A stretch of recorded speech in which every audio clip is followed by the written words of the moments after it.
Let me just well ask both of you actually about this parallel, because I understand the point that that, if you like, the received version of what the Arab revolutions were about doesn't necessarily look like this. On the other hand, there is an element to the Arab revolutions which has been underreported, and that is that both in Tunisia and in Egypt, they are in many ways a reaction to the 2008 recession. If you look at the price of grain, and if you look at the price of bread in Tunisia and Egypt in the months before the revolution, they begin to spike. So that isn't a story that's often told, but it does seem to me that there is an economic parallel there, albeit that this is produced by a government measure, which is perhaps a bit more of a likeness than if you just look at what the headline version of the Arab revolutions is. Absolutely. What I find interesting in this movement in Nigeria is identifying what happened in the Arab world. At the beginning of the Egyptian revolution, so to say, you see that there was an attempt to muzzle the media in Egypt, and the young Egyptians had to take on social media. It's the same thing in Nigeria. You have government controlling the national TV, independent newspapers were not reporting the protests. Mind you, the Occupy movement started 2nd of January. Labour did not join in until after about 9 days, or is it 6 days? Now, the young Nigerians were able to bypass this official means of communication. Let us even talk about the repression. As soon as someone was killed in Kwara State, the first guy that was martyred in Kwara State, government tried to dismiss it, and people were able to get the information out quick. So now, a lot had been borrowed from the Arab Revolution by the Occupy Nigeria movement, and we can't sweep that away. And unfortunately, what the government has done now is to unite Nigerians. Before now, you don't see Nigerians, be it Muslims and Christians, coming together on a particular issue. But now, during this movement, Christians were protecting Muslim place of worship. The same thing with Muslims, and it's the same thing in Egypt. The regime tried to divide people along ethnic and religious lines, but they were able to overcome that. And that is the same thing that is happening in Nigeria now. You see, the younger generations now, they no longer talk about being Yoruba, Igbo, or Hausas. They talk about being a minority, 1% holding a majority, 99% in slavery. And they borrowed a lot of that came from the revolution that taken place. I would agree with that to a certain extent, although Jonathan is, of course, a minority leader in terms of he comes from the ethnic Ijaw, which is a minority tribe. And actually the take-up for the strikes in Port Harcourt, or sort of cities which had a heavy presence of the Ijaw community, was actually much more limited. And certainly in Port Harcourt, numbers didn't go beyond the sort of a few hundred. And there were even protests in favour of the fuel subsidy removal in support of Jonathan. So there is still this dynamic, certainly, that plays into the issue.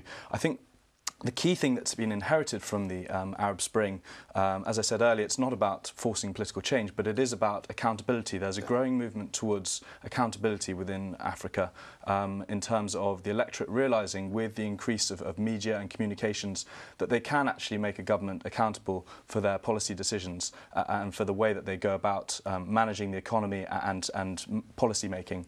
And so I think that's quite a positive trend, really, that we will see in the coming years ahead. But in terms of actually forcing political change, I don't think that's what this is about. I think it's more about forcing the government to clean up its act, I suppose, in terms of improving accountability and integrity, which it hasn't really moved to do under the last 2 administrations. Well, let me just put that point to Yemi. Do you see it that way? Do you see this as essentially a protest movement to gain a kind of degree of reform out of the government, or do you think it has a dynamic which might begin to challenge the whole system in Nigeria? Reform and system. What do you mean? What will be the difference?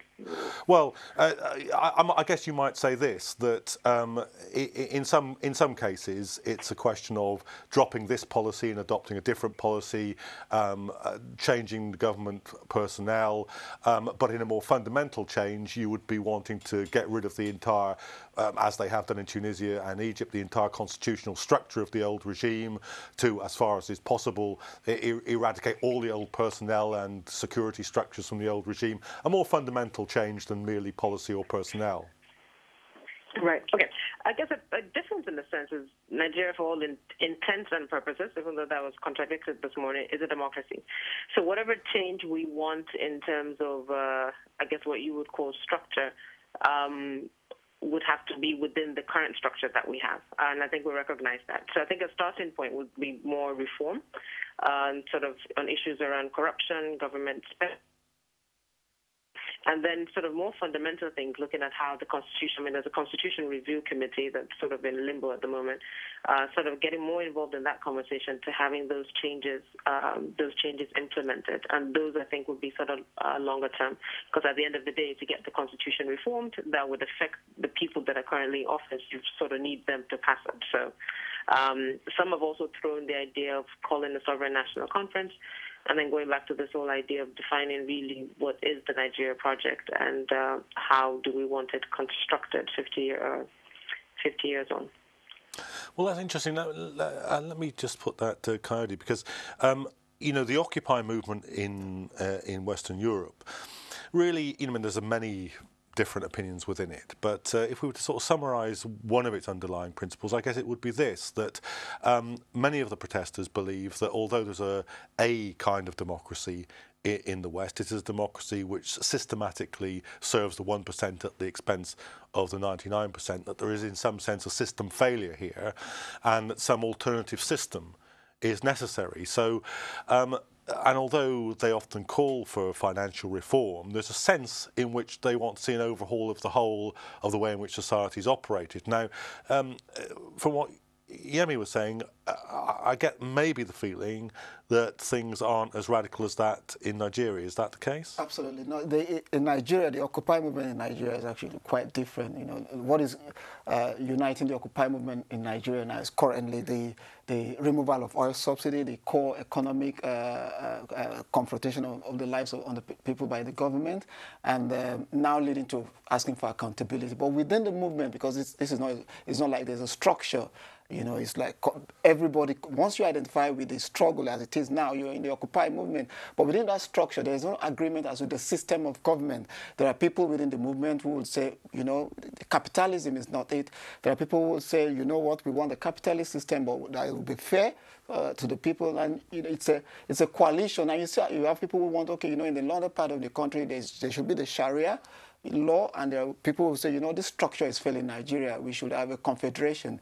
So as time go by, you'll see that the movement itself would have to need to come into an agreement as to what is the main focus, because Nigeria is quite complicated. You can't really say, you can't model the Nigerian Occupy movement, you can't model it after the European model. They are now seriously against banks. They're not talking about the salary of bank executive and what have you. They're just talking about, look, be accountable to the people. There's the issue of trust. There's the issue of a religious conflict going all over the country, and people now are united by this. I think what Jonathan has done is to bring an issue for the whole movement to rally around. But as time goes on, you'll see that it might, if care is not taken, the movement might collapse. But I think people are now determined not to be broken apart by what the ruling class usually do to break the ranks. Let me just put this to you about it. Sometimes, and perhaps this was even true in Tunisia and Egypt, people who come out on day one, say, last year, 25th of January in Egypt, don't necessarily think that 11 days, 18 days later, they're going to be hauling down the whole of the presidency and so forth. So do you think that there's a capacity for radicalisation here, or do you think that the government will get the lid back on the thing? I think, as I see the situation at the moment panning out, I think it's probably going to calm down over the coming days. I think the fuel subsidy issue has certainly vented wider grievances about the government's performance integrity. But I think ultimately that it will be a restoration of the status quo in terms of the kind of the political setup. I mean, in Nigeria, democratic institutions are actually quite mature. Since 1999, there's been a gradual progression in that area on a very different level to what we see in North Africa. So I think that there are the structures in place that can continue governance and improving on governance, but the fact is that they need the political leadership to drive the anti-corruption campaign and other sectoral reforms to actually improve the investment environment, to further development, so that the government can act as an agent for change rather than what's going on at the moment, which is that social contract has broken down. Do you think the system's got the capacity, even if it kind of manages to ride out this storm of protest, do you think the government has got the capacity to solve this problem in the longer term, or do you think that there will be other eruptions in the future because problems are unaddressed? I think what we should actually look out for is a religious and tribal tension that has been promoted by different classes, different groups in Nigeria. At some point, the government will promote these differences to sustain itself in power. The nuance, the reaction of the presidency sometimes will make you believe that they are quite happy that Boko Haram is operating in the north, and if that would lead to the disintegration of the country, so be it. And sometimes you ask yourself, let me give you an example. In the north, during the Boko Haram crisis, it took the president almost 2 years before he could mobilize troops to the northern part of the country. But this protest, after 9 days, you have troops in Lagos, in Abuja. So there's a focus on sustaining the economic grip on the country. So I think what we should actually look out for is how the president is going to handle the security situation in the northern part of Nigeria, and how they're going to manage the reaction of people in the south, and that's the serious challenge I look for. We're coming towards the end of the programme, so I just want to bring Yemi back in for a last word. Do you think this wave of protests is over, Yemi, or do you think there's more to come? And if you do think that perhaps it's over, do you think that in the longer term there will be renewed agitation against the government? I don't think it's over. What form it would take, I'm not quite sure, because all of them have relatively been organic. So people in different communities just coming out on the streets to express their discontent. So how that shapes over the next few days, I really can't say. But if, according to the government, they do plan to increase prices or fix the price of petrol again, under the guise of deregulation come the 2012 budget year, April 1st, that might start a new wave of protests as well.